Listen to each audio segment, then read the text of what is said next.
Santé. J'étais à un bal l'autre jour et j'ai encore vu ce truc qui ne se fait pas entre femmes mais que les filles se font entre elles. C'est ce moment où t'es avec une amie ou à côté d'une femme, un cavalier vient t'inviter mais tu as les mains prises et donc tu vas donner ce que tu as dans les mains à ta copine. Ok, fine, c'est bien.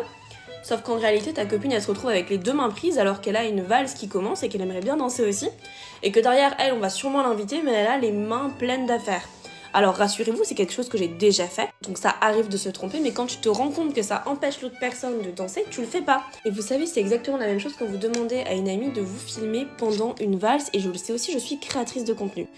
Surtout dans les bals où on n'a pas des valses qui s'enchaînent en continu, mais plutôt une valse toutes les 3 musiques. C'est horrible parce qu'en fait, elle aurait bien aimé danser aussi la valse, mais elle peut pas parce qu'elle doit vous filmer.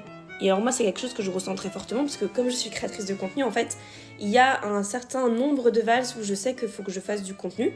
Donc maintenant, je me fais accompagner par mes stagiaires, par des personnes qui travaillent avec moi, par des personnes à qui j'offre la place de bal parce qu'elles savent qu'elles doivent me filmer à un moment donné.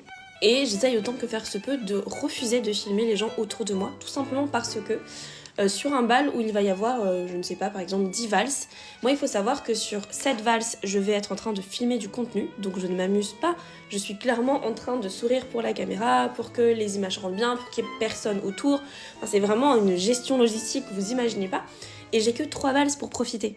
Donc, si je commence à filmer des gens sur les valses, les autres valses, en fait, je suis bien embêtée parce que c'est évidemment soit des valses sur lesquelles je ne peux pas travailler, et comme le travail passe avant tout, puisque je suis créatrice de contenu sur cette niche-là, et bien si je filme 3 valses, disons que je ne m'amuse plus, parce qu'en fait, il n'y a plus de valses libres.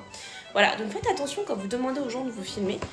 Essayez de faire de l'échange de bons procédés, c'est-à-dire, écoute, si quelqu'un t'a demandé de filmer, que ça t'a gâché une danse, et essaye de demander à la personne de faire de même pour toi sur la danse d'après. C'est super important pour que, même si ça t'a gâché une valse, au moins tu aies une belle vidéo de toi en train de danser pour le reste.